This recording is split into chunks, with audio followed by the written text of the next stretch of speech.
నాకు తెలిసినంత వరకు మన ఛానల్లో చాలా మంది సబ్స్క్రైబర్స్ ఈ యానిమే కోసం వెయిట్ చేస్తూ ఉంటారు. బికాస్ ఎస్పెషలీ ఈ యానిమే తెలుగులో వచ్చినా సరే ఫస్ట్ ఎపిసోడ్ తెలుగులో అవైలబుల్గా లేదు కాబట్టి చాలా మంది ఎక్స్ప్లెయిన్ చేయమన్నారు.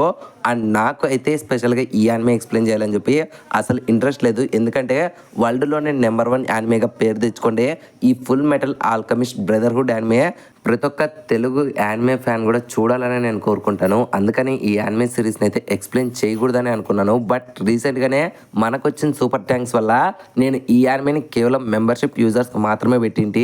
బట్ చాలా మంది దాదాపు 1 మంత్ నుంచి నన్ను రిపీటేటివ్గా ప్లీజ్ అప్లోడ్ చేయమంటే వాళ్ళ కోసం మాత్రమే ఈ ఫస్ట్ 3 ఎపిసోడ్స్ని అప్లోడ్ చేస్తున్నాను. ఇన్ కేస్ ఈ వీడియోకి నేను అనుకున్న దానికంటే భారీ రీచ్ వచ్చిందంటే డెఫినెట్లీ ఈ యానిమే సిరీస్ని అయితే కంటిన్యూ చేస్తాను. బట్ కంటిన్యూ చేయాలంటే తప్పకుండా ఈ వీడియోకి ఒక 150 కామెంట్స్ ఆర్ఎల్స్ 3000 వ్యూస్ అయితే వచ్చాయంటే తప్పకుండా కంటిన్యూ చేస్తాను. నీకు బాగా మదం ఎక్కిందిరా గోవర్ధన. ఓకే, ఇంకా లేట్ అండ్ ల్యాగ్ లేకుండా వీడియో అనేది స్టార్ట్ చేసుకుందాం. ఇప్పటికే చాలా డిలే అయిపోయింది. ఎపిసోడ్ స్టార్టింగ్లోనే మనకు ఒక పర్సన్ చూపిస్తారు. అండ్ తనైతే కొన్ని సీల్స్ కూడా వేస్తూ ఉంటాడు అదే సిటీ స్ట్రీట్స్లో. అండ్ నెక్స్ట్ సీన్లోనే తన గురించి మనకి ప్రెసిడెంట్ బ్రాడ్లీ అయితే ఇన్ఫర్మేషన్ ఇస్తూ ఉంటాడు. తన పేరే ఐస్ ఆల్కమిస్ట్. అండ్ తను రీసెంట్గానే సెంట్రల్కి ద్రోహం చేశాడు.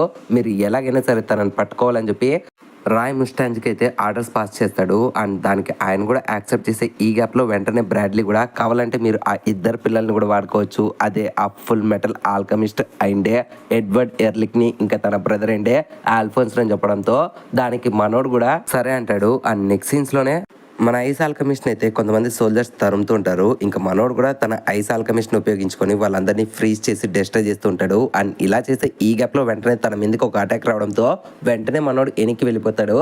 అండ్ ఆ అటాక్ చేసినది ఎవరో కాదు మన ఫుల్ మెటల్ ఆల్కమిస్ట్ అండి ఎడ్వర్డ్ ఎర్లిక్ అనమాట. ఇంకా తనని చూసిన ఐస్ ఆల్కమిస్ట్ కూడా వచ్చావా అండ్ నువ్వు కూడా ఇక్కడ గ్రేట్ ఆల్కమిస్టే కదా అనడంతో ఇంకప్పుడే మన ఎడ్వర్డ్ గడ్ కూడా ఆపుతావా నీ తొక్కలో సోది, నాకు నీతో మాట్లాడే ఓపిక లేదని చెప్పి తను ఇంతకు ముందర విసిరిండే స్క్వాడ్ని ఒక్కసారిగా తను బ్యాట్ మాదిరి మారుస్తాడు. ఇంకా చూసిన ఐస్ ఆల్కమిస్ట్ గానికి ఫ్యూజ్లు ఎగిరిపోతాయి. ఏంటి వీడు ట్రాన్స్మిషన్ సర్కిల్ గీకోకుండానే తను ఆల్కమీని ఉపయోగించాడు అనుకుంటాడు. ఇంకా అప్పుడే మనోడు కూడా నువ్వు షాక్ కావడానికి ఇప్పుడు టైం లేదని చెప్పి వెంటనే తన మీద అటాక్ చేయడానికి వస్తాడు. ఇంకా మనోడు కూడా తప్పించుకుందాం అనుకుంటాడు. కానీ ఈ గ్యాప్లోనే తన వెనకల ఆర్మర్డ్ పర్సన్ లోపల ఉండే మన అల్ఫోన్స్ గడ్ కూడా వచ్చి ఇద్దరు ఒకటేసారి తన మీద అటాక్ చేస్తారు. ఇంకా మనోడు కూడా డిఫెన్స్ స్కిల్స్ తో ఫైట్ చేస్తూ అప్పుడే ఎడ్వర్డ్ మీద తన ఐస్ ఆల్కమీని ఉపయోగిస్తాడు. కానీ దానివల్ల తన కోట్ చెరిగిపోతుంది కానీ తన హ్యాండ్కి ఏం కాదు. ఇంకప్పుడే ఎడ్వర్డ్ గారు కూడా నువ్వు నా బంగారు అట్లాంటి కోటును డెస్ట్రాయ్ చేసావురా అని చెప్పి ఒక్కసారిగా తన మెటల్ ఆర్మ్ని చూపిస్తాడు. ఇంకా చూసిన మనకి ఫ్యూజ్లు ఎగిరిపోతాయి. జీనియస్ ఆల్కమిస్ట్ అసలు ట్రాన్స్మిషన్ సర్కిల్స్ లేకుండానే తను ఆల్కమీని ఉపయోగిస్తాడు. దాంతోపాటు తన చెయ్యి అనేది ఆటోమేలో. అండ్ తనతో పాటు ఉండే ఇంకొక పర్సన్ తన బ్రదర్ అండే ఆల్ఫోన్సే కదా. అండ్ నిన్నే కదా ది ఫుల్ మెటల్ ఆల్కమిస్ట్ అని పిలుస్తారు. అయినా సరే నువ్వు ఇంత పొట్టుకున్నావు ఎందుకు అనడంతో ఇంకా ఆ మాటలనే ఎడ్వర్డ్ గారికి కోపం వచ్చి నన్నే పొట్టోడా అంటావరా అని చెప్పి ఒక్కసారిగా తననైతే సీల్ చేసి పారదొప్పుతాడు. ఇంకా మన ఐస్ ఆల్కమిస్ట్ కూడా ఇంతటి గ్రేట్ ఐస్ ఆల్కమిస్ట్ అండి నేను ఈ పిల్ల బచ్చగని చేతిలో ఓడిపోయానా అని చెప్పి షాక్ లో ఉంటే ఇంకా అప్పుడే ఎడ్వర్డ్ గాడు మళ్ళీ నన్ను పొట్టోడు అంటావరా అని చెప్పి ఒక్కసారిగా మనోనికి ఒక పెద్ద షాట్ ఇస్తాడు. దెబ్బకు వాడు ఆట నుంచి గాలికి ఎగిరిపోవడంతో ఇంకా అప్పుడే పక్కన ఉండే ఎల్ఫోస్ గాడు అన్నయ్య తను నిన్ను ఇప్పుడు పొట్టోడని లేదు, ఇన్ఫాక్ట్ నీ స్ట్రెంత్ చూసి పొగిడాడు అనడంతో ఇంకా మనోడు కూడా ఓ అది జరిగిందా కోపంలో ఏదో చేసేసాలే ఏం కాదులే అంటాడు. ఇంకా అలా నెక్స్ట్ సీన్స్ లో సోల్జర్స్ వచ్చి ఆ ఐస్ ఆల్కమిస్ట్ గారిని అయితే ఖైదు చేసి తీసుకుని వెళ్తారు. అండ్ వాళ్ళకి హెల్ప్ చేసిండే మన ఫుల్ మెటల్ ఆల్కమిస్ట్ అండి ఎడ్వర్డ్ కి ఇంకా ఎల్ఫోన్స్ కి అయితే థ్యాంక్స్ చెప్తారు. ఇంకా మనోళ్ళు కూడా సరే మీ థ్యాంక్స్ ఏం అవసరం లేదు కానీ మేము వెళ్ళొస్తామని చెప్పి వాళ్ళు వెళ్ళిపోయి ఈ గ్యాప్ లో రిటర్న్ లో ఖైదు చేసి తీసుకుని వెళ్తాండి మన ఐస్ ఆల్కమిస్ట్ గారు ఒక్కసారిగా తన మ్యాజిక్ ఆల్కమీని ఉపయోగించుకొని అక్కడే ఉండే ట్రాన్స్మిషన్ ద్వారా తనైతే వాటర్ గా మరి అక్కడ నుంచి తప్పించుకుంటాడు. అండ్ నెక్స్ట్ సీన్లోనే మన రాయ్ అయితే ఫుల్ మెటల్ ఆల్కమిస్ట్ అండి ఎడ్వర్డ్ని తిడుతూ ఉంటే ఇంకా మనోడు కూడా సారీ ఏదో పొరపాటు జరిగింది బట్ నెక్స్ట్ టైం ఖచ్చితంగా పట్టుకుంటా అనడంతో ఇంకా అప్పుడే రాయ్ కూడా సరేలే ముందు నీకు తన యొక్క ఇన్ఫర్మేషన్ చెప్పాలి. తన పేరే ఐజాక్ ఎంసీ డొనాల్డ్స్ అనమాట. అండ్ తనని స్టేట్ ఆల్కమిస్ట్ గా కూడా పిలుస్తారు, అది కూడా ఐస్ కి. నీకు తెలిసినో లేదో ఒకప్పుడు తను కూడా మన ఆర్మీలో ఒక మెంబరే. తన వల్ల ఇస్బల్ వార్ అనేది మనం గెలిచాము. అయినా సరే అంతటి గ్రేట్ ఆల్కమిస్ట్ కి ఈ రోజు ఇట్లాంటి ద్రోహి అనే ముద్ర నేను అస్సలు నమ్మలేకపోతున్నా. అసలు ఎందుకని ఆయన ఇలా చేస్తున్నాను నేను తెలుసుకోవాలనుకుంటున్నాను. సో 80% లో కూడా నువ్వు తనని చంపొద్దు అనడంతో దానికి మన ఎడ్వర్డ్ గారు కూడా ఓకే మీరు అడిగినట్లుగానే వాడిని ప్రాణాలతో క్యాప్చర్ చేస్తా అంటాడు. ఇంకప్పుడే రాయ్ కూడా సరే కానీ మీ బాడీస్ని ఫిక్స్ చేసుకోవడానికి మీకు ఏమైనా వేస్ట్ దొరికాయా అనడంతో ఇంకా ఆ మాటలైన ఎడ్వర్డ్ కూడా నువ్వు ఎప్పుడైనా మాకు టైం ఇస్తేనే కదరా మేము వాటి మీద పని చేయడానికి అని చెప్పి తిడుతూ ఉంటాడు. అండ్ ఈ గ్యాప్లోనే తన సబార్డినేట్ అయిండే లెఫ్టినెంట్ మేస్ హగ్స్ అయితే వచ్చి వెంటనే మన ఆల్ఫోన్స్ గన్తో ఆడుకుంటూ ఉంటాడు. నేను మీకు బిగ్ ఫ్యాన్ ని, ఇప్పుడు మీరు ఏం చెబుతున్నారు చెప్పండి ఫుల్ మెటల్ ఆల్కమిస్ట్ గారు అంటుంటే ఇంకా అప్పుడే మన ఎల్ఫాన్స్ గారు కూడా నేను కాదు ఫుల్ మెటల్ ఆల్కమిస్ట్ ని, నా బ్రదర్ అయింది తను అనడంతో ఇంకా అప్పుడే వాడు కూడా ఏంటి ఇంత పొట్టిగా ఉన్నాడు ఈయన అనడంతో ఇంకా ఆ మాటలను ఎడ్వర్డ్ వానికి పిచ్చ కోపం వస్తుంది.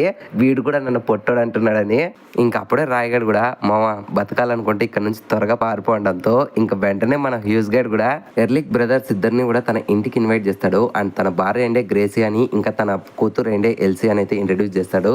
ఇంకా అప్పుడే మన ఎలిసే పాప కూడా మన ఎల్ఫోన్స్ గాని ఎడ్వర్డ్ అనుకుంటుంది అండ్ ఎడ్వర్డ్ గారిని అయితే ఎల్ఫోన్స్ అనుకుంటుంది. ఇంకా అప్పుడే మన ఎడ్వర్డ్ గారు కూడా చూడు చిన్నమ్మ నేను పెద్దోడిని, వీడు నా తమ్ముడు ఎల్ఫోన్స్ అనడంతో ఇంకా అప్పుడే ఎలిసే పాప కూడా మరి ఎందుకని మీరు ఇంత పొట్టిగా ఉన్నారని అడగడంతో ఇంకా ఆ మాటలైన ఎడ్వర్డ్ గారికి చివరికి ఈ పిల్ల కుంక కూడా నన్ను పొట్టిదంటుందిరా అన్నట్లు కోప్పడుతూ ఉంటుంది. ఇంకా అప్పుడే ఎల్ఫాన్స్ గారు కూడా తన బ్రదర్ని పట్టుకొని కూల్ అనే మామూలే లేదు నువ్వు కూడా పెరుగుతూ ఉంటావు అన్నట్లు మనోడైతే తన గొడవనైతే ఆపుతూ ఉంటాడు. ఇంకా అలా నెక్స్ట్ సీన్స్ లో మన ఎల్రిక్ బ్రదర్స్ అయితే వాళ్ళతో పాటు డిన్నర్ చేస్తూ ఉంటారు. అండ్ ఇక్కడే దీనికి ప్యారలల్ గానే నెక్స్ట్ సీన్స్ లో సిటీ సెంట్రల్ ప్రిజన్ లో మన ఐస్ ఆల్కమిస్ట్ వెళ్ళి అక్కడే ఉండే కిమ్లీ అని ఇంకొక ఆల్కమిస్ట్ కలిసి కమాన్ నాతో పాటు జాయిన్ అవ్వు, మన ఇద్దరం కలిసి ఆ బ్రాడ్లీని చంపేసి ఈ మిలిటరీని అయితే కరప్ట్ చేద్దాము, కలిసి ఉండి ఇదంతా చేద్దామంటే ఇంకా అప్పుడే కిమ్లీ గారు కూడా లేదు మామ నువ్వు కావాలంటే హ్యాపీగా వెళ్ళు, నేను ఇదే జైల్లో ఎంతో సంతోషంగా ఉంటానంటాడు. దానికి మన ఐస్ ఆల్కమిస్ట్ కూడా లేదు మామ నీకు తెలుసు కదా మనం ఇస్బెల్ వార్ లో ఎంత కష్టపడి ఫైట్ చేస్తామో అండ్ అదే వార్ లో ఆ బ్రాడ్లీ గడు మన వాళ్ళకి ఏం చేశాడో అందుకనే కదా నువ్వు కోపంగా వాడి కింద ఉండే మనుషుల్ని చంపేసావడంతో ఇంకా అప్పుడే మనోడు కూడా లేదు మామ లేదు నువ్వు అలా అనుకుంటే నన్ను తప్పుగా అర్థం చేసుకున్నట్లు, నేను వాళ్ళని చంపడానికి ఒక కారణం ఉంది అండ్ నేను ఇక్కడ ఉండడానికి కూడా ఒక కారణం ఉంది, ప్లీజ్ నన్ను ఇక్కడ నుంచి వదిలేసి నేను నీతో పాటు రాను అనడంతో ఇంకా ఆ మాటలను మన ఐస్ ఆల్కమిస్ట్ కూడా సరే అట్లయితే నీ చావు నువ్వు చావు నేను వెళ్ళొస్తా అని చెప్పి తను అక్కడి నుంచి వెళ్ళిపోతాడు.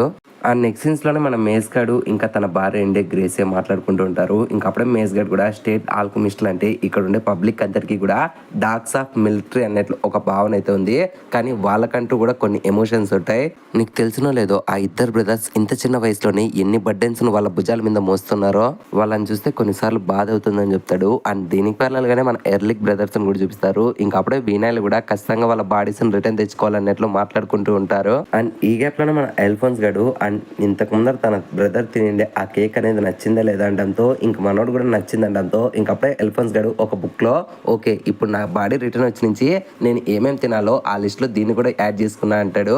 అండ్ ఇక్కడే వీళ్ళిద్దరికి ఏదో జరిగింది బట్ దానివల్ల ఎల్ఫోన్స్ గానికి పూర్తి బాడీ మాయమైపోయింది అండ్ మన ఎడ్వర్డ్ గానికి ఒక హ్యాండ్ ఇంకా ఒక లెగ్ అనేది పోయి ఉంటుంది. అండ్ దీని గురించి మీకు ఫ్యూచర్ ఎపిసోడ్స్ లో తెలుస్తుంది. అండ్ నెక్స్ట్ సీన్లలో మళ్ళీ మనకి ఐస్ ఆల్కమిస్ట్ చూపిస్తారు. మనోడు మళ్ళీ స్ట్రీట్స్లో అయితే కొన్ని ట్రాన్స్మిషన్ సర్కిల్స్ను గీస్తూ ఓకే బ్రాడ్లీ ఇంకొకటి గీస్తే చాలు నిన్ను నేను ఖచ్చితంగా నరకానికి పంపిస్తా అని చెప్పి మనోడైతే పక్కన ఉండే స్ట్రీట్స్లో తన ఫైనల్ ట్రాన్స్మిషన్ సర్కిల్ని గీయడానికి అయితే వెళ్తాడు. అండ్ ఈ గ్యాప్లోనే మనకి నెక్స్ట్ డే మార్నింగ్ చూపిస్తారు. అండ్ మన ఐస్ ఆల్కమిస్ట్ గాడు వెంటనే ప్రిజన్ లోపలికి వెళ్ళడం అండ్ తను చేసిన ద్రోహం గురించి అందరికీ తెలిసిపోవడంతో వెంటనే అందరూ ఒక మీటింగ్ పెట్టుకుంటారు. అండ్ అదే ప్రాసెస్లో భాగంగా మన రాయ్ అయితే అక్కడ ఉండే అందరు సోల్జర్స్ కూడా సిటీలో ఉండే అన్ని వైపులో వెళ్ళండి, ప్రతి ఒక్క చోటుని తనిఖీ చేయండి, అండర్ గ్రౌండ్ సిటీస్ ప్రతి ఒక్కరిని కూడా చెక్ చేస్తూ ఉండండి, ఎవరి మీద డౌట్ వచ్చినా సరే వాళ్ళని అరెస్ట్ చేసేయండి, బట్ ప్రెసిడెంట్ గారికి మాత్రం ఏం కాకూడదు, ఇంకా నేను కూడా రంగంలోకి దిగుతానని చెప్పి మన రాయగడ్ అయితే రంగంలోకి దిగుతాడు. అండ్ నెక్స్ట్ సీన్స్ లోనే గాయపడిన సోల్జర్స్ అందరినీ కూడా మన ఎల్రిక్ బ్రదర్స్ చూస్తూ ఎలాగైనా సరే ఆ ఐస్ ఆల్కమిస్ట్ గాని పట్టుకోవాలని చెప్పి డిసైడ్ అవుతారు. అండ్ నెక్స్ట్ సీన్ లోనే మనకి ఐస్ ఆల్కమిస్ట్ కూడా చూపిస్తారు. మనోడు తన యొక్క ఫైనల్ ట్రాన్స్మిషన్ సర్కిల్ ని కూడా గీసేసి నుంచి వెంటనే తన మీద అటాక్ జరుగుతుంది. అండ్ అటాక్ చేసినది ఎవరో కాదు ఆ సిటీలో ఉండే స్ట్రాంగెస్ట్ పర్సన్ ఏంటి అలెక్స్ లూయిస్ ఆర్మ్స్ట్రాంగ్ అనమాట. ఇంకా తనని చూసిన ఐస్ ఆల్కమిస్ట్ కూడా ఓ వచ్చావా నేను ఆల్రెడీ అనుకున్నాను నా కోసం వస్తావని అనడంతో ఇంకా మనోడు కూడా ఇంకా వచ్చేసే కదా త్వరగా లొంగిపోతే నీకు అదే బెస్ట్ అనడంతో ఇంకా అప్పుడే మన ఐస్ ఆల్కమిస్ట్ కూడా అది జరగని పని అన్నట్లు ఇద్దరు ఫైట్ చేస్తూ ఉంటారు. ఇంకా అప్పుడే మనోడు మళ్ళీ కూడా తప్పించుకుంటాడు తన యొక్క ఐస్ ఆల్కమిస్ట్ ని ఉపయోగించుకొని. ఇంకా అలా నైట్ అయితే అవుతుంది. ఇంకా మనోడు ఒక బిల్డింగ్ మీద నిలబడుకొని సిటీని చూస్తూ ఉండగా అక్కడికి మన రాయ్ ముస్టాంగ్ వచ్చి ఓకే ఐస్ ఆల్కమిస్ట్ అండి ఐజాక్ నువ్వు తప్పించుకోలేవడంతో ఇంకా మనోడు కూడా అసలు నాకు తప్పించుకోవాలనే ఇంటెంటే లేదు. నీకు తెలుసా ఇన్నాళ్ళుగా నేను ఇక్కడ ఏం చేశానో, ఆ వార్ తర్వాత ఆ చెత్త మిలిటరీ నా కొడుకులు మమ్మల్ని కుక్కలుగా చూసి నుంచి నేను ఇప్పుడు ఈ డిసిషన్కి అయితే వచ్చాడంతో ఇంకా అప్పుడే మనోడు కూడా సరేలే అట్లయితే నేను నిన్ను ఆపాల్సి వస్తుంది అని చెప్పి వెంటనే మన రాయగాడు తన యొక్క ఫైర్ ఆల్కమిస్ట్ని ఉపయోగిస్తే ఇంకా వెంటనే మనోడు కూడా తన వాటర్ ఆల్కమిస్ట్ని ఉపయోగించుకొని అక్కడి నుంచి తప్పించుకొని తన ఫస్ట్ గీసిండే ట్రాన్స్మిషన్ సర్కిల్ దాకా వెళ్ళి అక్కడ తను గీసిండే ఆ సర్కిల్ అనేది ఉందో లేదో చెక్ చేస్తూ ఉంటాడు. అండ్ ఈ గ్యాప్లోనే తనని చుట్టుముట్టడానికి ఎల్రిక్ బ్రదర్స్ రావడంతో ఇంకా అప్పుడే మనోడు కూడా ఓ వచ్చారా మీరు తలుచుకున్న ఇప్పుడు నన్ను ఏం పీక్లేరని చెప్పి ఒక్కసారిగా తను గీసిండే ఆ ట్రాన్స్మిషన్ సర్కిల్లో నుంచి ఒక్కసారిగా ఆల్కమీ రియాక్షన్ అయితే స్టార్ట్ చేస్తాడు. అండ్ సైమల్టేనియస్ గా సిటీ అంతా కూడా తను ఇంతవరకు గీసిండే ప్రతి ఒక్క ట్రాన్స్మిషన్ సర్కిల్ నుంచి కూడా ఆ రియాక్షన్ రావడం చూసిన మన ఎడ్వర్డ్ గడు అలాగైతే నువ్వు ఆ ఫిలాసఫర్ స్టోన్ని ఉపయోగిస్తున్నావా అని అడుగుతాడు లేదో, బట్ ఈ గ్యాప్లోనే మన ఐస్ ఆల్కమిస్ట్ గారు కూడా నువ్వు డాగ్ లాగా పనిచేసే మిలిటరీ కింద ఒక స్టేట్ ఆల్కమిస్ట్ గారికి నేను నా యొక్క మేజర్ ప్లాన్ గురించి చెప్పిన అర్థం కాదు అండ్ నీ కళ్ళ ముందరే మొత్తం నేను ఈ సిటీని అయితే ఫ్రీజ్ చేయబోతున్నాను అండ్ ఎవడు తలుచుకున్నా సరే దీన్ని ఆపలేడని చెప్పి మనోడు అక్కడ ఉండే స్ట్రీట్స్ని ఫ్రీజ్ చేస్తూ ఉండగానే అక్కడికి వచ్చిన మన అల్ఫోన్స్ గడు వాడిని కుక్కని కొట్టినట్లు కొడతాడు. ఇంకప్పుడే ఎడ్వర్డ్ గడు కూడా సరే నీ దగ్గర ఉండే ఆ ఫిలాసఫర్ స్టోన్ ఇచ్చేస్తావని అడుగుతాడు లేదో, అప్పుడే ఆ ఐస్ ఆల్కమిస్ట్ అండి ఐజాక్ గడు కూడా ఫిలాసఫర్ స్టోన్ లేదు తొక్కలేదు నాకు వాటి గురించి తెలియదు అని చెప్పి అక్కడే రివర్లో నుంచి వెళ్తుండే వాటర్ని తన యొక్క ఆల్కమీ ఉపయోగించుకొని ఫ్రీజ్ చేసి మొత్తం ఆ సిటీలో ఉండే వేవ్స్ అన్నింటిని కూడా కంట్రోల్ చేస్తూ తనైతే ఆకాశంలో ట్రావెల్ చేస్తూ ఉంటాడు. ఇంకప్పుడే మన ఎడ్వర్డ్ గారికి కూడా తెలిసిపోతుంది మన ఐజాక్ గడు ఏం ప్లాన్ చేస్తున్నాడో అండ్ తను వెళ్తాండే ఆ సిటీ సెంటర్లో ఉండే హెడ్ క్వార్టర్స్ దాకా అని చెప్పి తెలిసిపోతుంది. ఇంకా వెంటనే అక్కడే ఉండే ఆర్మ్స్ట్రాంగ్ని తను ఏవైతే సర్కిల్స్ గీసాడో మొత్తం వాటన్నిటిని కూడా డిస్ట్రాయ్ చేసండి నేను ఇంకా ఎల్ఫోన్స్ వెళ్ళి తనను ఆపుతామని చెప్పి వీళ్ళు టీమ్గా స్ప్లిట్ అయ్యి వెళ్తూ ఉంటారు. అండ్ ఈ గ్యాప్లోనే మన ఐస్ ఆల్కమిస్ట్ అండి ఐజాక్ గడు కూడా కింగ్ బ్రెడ్లీ ఎక్కడున్నావురా, ఫైనల్గా నేను నిన్ను నరకానికి పంపించడానికి వచ్చాను నా యొక్క ఐస్తో ఉపయోగించుకొని మర్యాదగా నా ముందర ప్రాణినట్లు అరుస్తూ సెంట్రల్ హెడ్ క్వార్టర్స్ దాకా వెళ్తూ ఉంటాడు. అండ్ ఈ గ్యాప్లోనే అక్కడికి ఎల్రిక్ బ్రదర్స్ వచ్చి వెంటనే ఐజాక్ గన్తో ఫైట్ చేస్తూ ఉంటాడు. అండ్ ఈ ప్రాసెస్లో భాగంగానే మన ఐజాక్ గన్కి తెలుస్తుంది ఎల్ఫోన్స్ గన్ బాడీ లోపల సోల్ ఉంటుంది అనుకుంటే సోల్ కూడా ఉండదు, అదొక టిన్ని పార్టికల్ పీస్ మాదిరి మన ఎడ్వర్డ్ గడ్ మార్చాడని చెప్పి తనకు అర్థమవుతుంది. ఇంకప్పుడే మన ఐజాక్ గడ్ కంటిన్యూ చేసుకుంటా నాకు ఇప్పుడు అర్థమవుతుంది నీ తమ్ముడు బాడీ అండ్ నీ యొక్క హ్యాండ్ ఇంకా లెగ్ వీటన్నిటిని కూడా నువ్వు ఆ ఆల్కమీకి ఇచ్చి నువ్వు దేన్ని సంపాదిద్దాం అనుకున్నావు నాకు అర్థమవుతుంది, నువ్వు ఖచ్చితంగా ఆ హ్యూమన్ ట్రాన్స్పోర్టేషన్ వాడేవు కదా అనడంతో ఇంకా ఆ మాటలైనా మన ఎడ్వర్డ్ గడ్ కూడా ఒక్కసారిగా తన ప్రీవియస్ మెమరీస్ అని కూడా గుర్తు తెచ్చుకుంటాడు.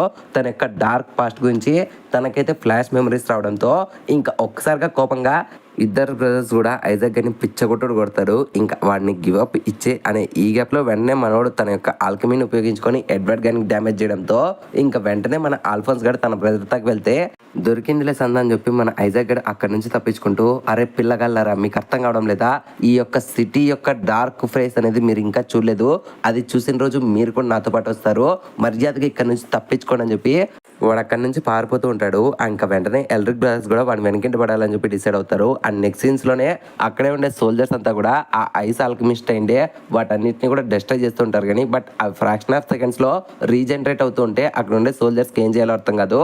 అండ్ ఈ గ్యాప్లోనే అక్కడికి హీరో లాగా మన రాయగడ్ వచ్చి అక్కడ ఉండే ఐస్ వాల్స్ అన్నిటిని కూడా తన యొక్క ఫైర్ ఆల్కమీతో అయితే డిస్ట్రాయ్ చేస్తూ ఉంటాడు. అండ్ నెక్స్ట్ సీన్స్లోనే స్ట్రీట్స్లో పరిగెత్తండే ఐజాక్ని అయితే మనకు చూపిస్తారు. అప్పుడే మనం తాకి king Bradley like president Bradley అయితే రావడంతో ఇంకా ఒక్కసారిగా మన ఐజాక్ గడు ఓ వచ్చావా ఫైనల్గా నువ్వు నాకు దొరికావు ఇప్పుడు నేను నిన్ను చంపేపోతున్నా అని చెప్పి తన మీద అటాక్ చేయడానికి వెళ్తాడో లేదో ఫ్రాక్షన్ ఆఫ్ సెకండ్స్లోనే మన కింగ్ బ్రాడ్లీ ఒక్కటే స్ట్రైక్తో ఐస్ ఆల్కమిస్ట్ అండి ఐజాక్ గని నరికి పారేస్తాడు. ఇంకా అలా నెక్స్ట్ సీన్స్లోనే మన రాయ్ ఇంకా ఆర్మ్స్ట్రాంగ్ ఇద్దరు కూడా వాళ్ళ యొక్క ఆల్కమీని ఉపయోగించుకొని ఆ సిటీ అయితే ఐస్ ఆల్కమీ ద్వారా ఫ్రీజ్ అవుతూ ఉంటే దాన్ని అయితే సేవ్ చేస్తారు. ఇంకా అలా నెక్స్ట్ సీన్స్లో మన ఎల్రిక్ బ్రదర్స్ వెళ్ళి అక్కడ ఉండే ఆ ఐస్ ఆల్కమిస్ట్ని చూద్దాం అనుకుంటాడు కానీ అక్కడే ఉండే కింగ్ బ్రాడ్లీని చూసి వాళ్ళిద్దరూ షాక్ అయితే ఇంకా బ్రాడ్లీ గారు కూడా ఇద్దరికి ఓ మీరు ఇప్పటికీ చాలా బాగా కష్టపడ్డారు గ్రేట్ అని చెప్పి తనకు అప్రిషియేషన్ ఇచ్చి వాళ్ళిద్దరిని అక్కడి నుంచి వెళ్ళిపోమంటారు. అండ్ ఇక్కడే సీన్ అనే కట్టే నెక్స్ట్ డే మార్నింగ్ అయితే షిఫ్ట్ అవుతుంది. అప్పుడే మనకి రాయని చూపిస్తారు. యాక్చువల్గా ఐస్ ఆల్కమిస్ట్ని మన బ్రాడ్లీ గారు నరికేసినా సరే ఆ క్రెడిట్ అనేది మన రాయ్కి ఇవ్వడం జరుగుతుంది. ఇంకా ఫస్ట్లో మనోడు దాన్ని ఇష్టం లేకపోయినా సరే ఇంకా పెద్దోళ్ళు ఇచ్చారన్నట్లు మనోడు కూడా ఆ క్రెడిట్ని అయితే ఫ్రీగా దుబ్బేస్తాడు. అండ్ నెక్స్ట్ సీన్లోనే మన ఎల్రిక్ బ్రదర్స్ చూపిస్తారు. అండ్ వీళ్ళిద్దరూ ఫిలాసఫర్ స్టోన్ గురించి అయితే మాట్లాడుకుంటూ ఉంటారు అండ్ ఇన్వెస్టిగేషన్ చేయాలని చెప్పి డిసైడ్ అవుతారు. అండ్ ఇక్కడే సీన్ అనే కట్టే నెక్స్ట్ సీన్లో మనకు ఒక లేడీని చూపిస్తారు. ఇంకా లేడీ కూడా ఫోన్ మాట్లాడుకుంటూ ఓ ఐజాక్ చనిపోయాడా సర్లే అలాగైతే తన దగ్గర ఉండే ఫిలాసఫర్ స్టోన్ ఏం చేశాడు వాడేశాడు అనడంతో ఇంకా అప్పుడే అవతట్లో ఉండే పర్సన్ కూడా తను ఆ స్టోన్ని పూర్తిగా వాడేశాడు అనడంతో అలాగైతే అన్నీ కూడా మనం అనుకున్నట్లే జరుగుతున్నాయి. లాయర్ త్వరలోనే మనం చేయాలనుకునే పని చేద్దామంటుంది. అండ్ ఈ సీన్తోనే ఈ ఎపిసోడ్ అనేది ఎండ్ అయిపోయింది ఫ్రెండ్స్. ఎపిసోడ్ స్టార్టింగ్లోనే మనకి ఫర్ ది ఫస్ట్ టైం ఈ ఫుల్ మెటల్ ఆల్కెమిస్ట్ యొక్క వరల్డ్ని అయితే మనకి ఎక్స్ప్లెయిన్ చేస్తారు. లైక్ ఈ ఫుల్ మెటల్ ఆల్కెమిస్ట్ యానిమేలో ఆల్కమీ అనేది ఎలా ఉపయోగిస్తారు అనేది. అండ్ ఆల్కమీ అనేది కేవలం ఒక సైన్స్ మాత్రమే, ఎటువంటి మ్యాజిక్ కూడా కాదు. అండ్ ఆల్కమీలో జీరో దగ్గర నుంచి ఏది కూడా క్రియేట్ చేయలేమన్నమాట. అండ్ ఏదన్నా మనం క్రియేట్ చేయాలంటే దానికి ఈక్వల్ వాల్యూ ఉండే అమౌంట్ ఆఫ్ ది ఏదో ఒకటి మనం సమర్పిస్తేనే ఆ ఆల్కమీ అనేది మనం కావాలనుకోండి ఇస్తుందని చెప్పి మనకి ఈ స్టార్టింగ్లోనే చెప్తారు. అండ్ ఈ వర్డ్స్ అనేటివి ఈ ఫుల్ యానిమేలో మళ్ళీ ప్రతి ఎపిసోడ్లో మీకు రిపీట్ అవుతూనే ఉంటాయి. ఎందుకంటే ఇదే main important of the core point అనమాట. అండ్ మీకు దీనికి క్లారిఫికేషన్ అనేది ఈ ఎపిసోడ్ ఎండింగ్ లో మీకే తెలుస్తుంది. అండ్ అంతేకాకుండా ఈ ఫుల్ మెటల్ ఆల్కమిస్ట్ యానిమేలో అండ్ ఎవరైనా సరే ఆల్కమీలు మనుషుల్ని రీక్రియేట్ చేద్దాం అనుకునేది వచ్చి ఫర్బిడెన్ అనమాట. అండ్ అది చేయకూడదనే ఒక పెద్ద రూల్ అనేది కూడా ఉంది. ఎపిసోడ్ స్టార్టింగ్లోనే మన ఎడ్వర్డ్ ఇంకా ఆల్ఫోన్స్ ఇద్దరు కూడా ట్రైన్లో వెళ్తూ ఉంటారు లియోర్ సిటీకి. అండ్ అక్కడ ఉండే చర్చ్ ఫాదర్ అయితే గాల్లో నుంచి పూలు పుట్టిస్తున్నాడు అండ్ వింత వింత మ్యాజిక్స్ అని చేస్తున్నాడని చెప్పి అందరికీ కూడా పెద్ద పెద్ద విషయాలు తెలియడంతో ఇంకా దాన్ని ఎంక్వైరీ చేద్దామని చెప్పి మన ఎడ్వర్డ్ ఇంకా ఎల్ఫోన్స్ వెళ్తున్నారు. ఇంకా మన ఎడ్వర్డ్ గానికి తెలిసిపోతుంది ఖచ్చితంగా వాడు మ్యాజిక్ను ఉపయోగించడం లేదు, వాడు కూడా ఆల్కమీని ఉపయోగిస్తున్నాడు. బహుశా వాని దగ్గర మనం వెతుకుతుంటే ఫిలాసఫర్ స్టోన్ ఉండొచ్చు అని చెప్పి మన ఎడ్వర్డ్ ఖచ్చితంగా డిసైడ్ చేసుకుంటాడు. అప్పుడే మనకు ఆ ఫిలాసఫర్ స్టోన్ గురించి అయితే బ్రీఫ్ ఇస్తారు. జెరెసస్ అనే ఒకే ఒక్క నగరాన్ని ఒక్క నైట్ లో ఆ స్టోన్ ని ఉపయోగించుకొని ఆల్కమీ ద్వారా డెస్ట్రాయ్ చేసేసి ఉంటారనమాట. అంత పవర్ ఆ స్టోన్ కు ఉంటుంది. అండ్ నెక్స్ట్ సీన్ లోనే మనకి ఎడ్వర్డ్ ని ఇంకా ఆల్ఫోన్స్ యొక్క బ్యాక్ స్టోరీని చూపిస్తారు. అండ్ వాళ్ళిద్దరూ వాళ్ళ చిన్న వయసులో ఉన్నప్పుడు వాళ్ళ నాన్న రూమ్ లో ఉండే ఆల్కమీ బుక్స్ చదువుతూ వీళ్ళు ఆల్కమీని నేర్చుకుంటూ ట్రాన్స్మిటేషన్ సర్కిల్స్ గీసుకుంటూ కొన్ని ఎక్స్పెరిమెంట్స్ చేస్తూ ఉంటే ఇంకా దాన్ని చూసిన వాళ్ళ అమ్మ కూడా ఎంతో సంతోషపడి మీ నాన్న పేరు బాగా నిలబెడతారా, మిమ్మల్ని చూస్తే గర్వంగా ఉంది అని చెప్పి పొగడంతో ఇంకా వీళ్ళు కూడా ఆల్కమీలో పూర్తిగా ఇన్వాల్వ్ అయిపోతారు. దాని గురించి పూర్తిగా తెలుసుకోవాలని చెప్పి డిసైడ్ అవుతాడు. బట్ కాలం అనేది అందరికీ హ్యాపీ ఎండింగ్ అయితే ఇవ్వదు కదా. అలాగే వీళ్ళ లైఫ్ లో కూడా కొన్నాళ్ళ తర్వాత వాళ్ళ అమ్మకి ఏదో డిసీజ్ వచ్చి చనిపోతుంది. ఇంకా తల్లి చనిపోయినందుకు మన ఎడ్వర్డ్ ఆల్ఫోన్స్ ఇద్దరు కూడా ఎంతో బాధపడుతూ ఉంటాడు. ఎస్పెషల్లీ మన ఎల్ఫోన్స్ తల్లి చనిపోయింది, ఇంకా నాన్న కూడా తల్లిని చూడడానికి రాలేదన్నట్లు మనోడు ఎంతో బాధపడుతుంటే ఇంకా అప్పుడే ఎడ్వర్డ్ గారు ఎల్ఫోన్స్ తిట్టి ఆయన అసలు మన తండ్రే కాదు, ఇన్నాళ్ళలో ఒక్కసారి కూడా మనల్ని చూడడానికి రాలేదు, ప్లస్ అమ్మ చనిపోయిందనే విషయం కూడా ఆయనకు తెలియనట్లుంది.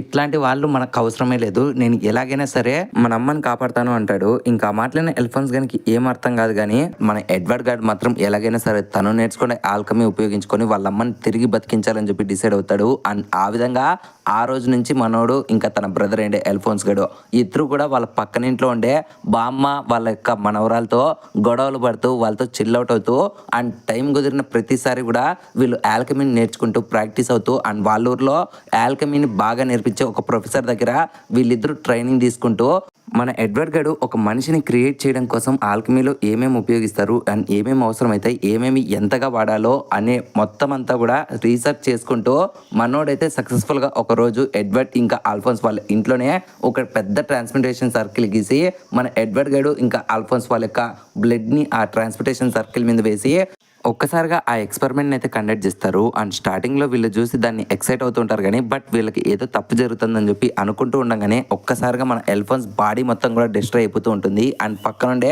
ఎడ్వర్డ్ యొక్క కాలు కూడా డిస్ట్రాయ్ అయిపోతూ ఉంటుంది.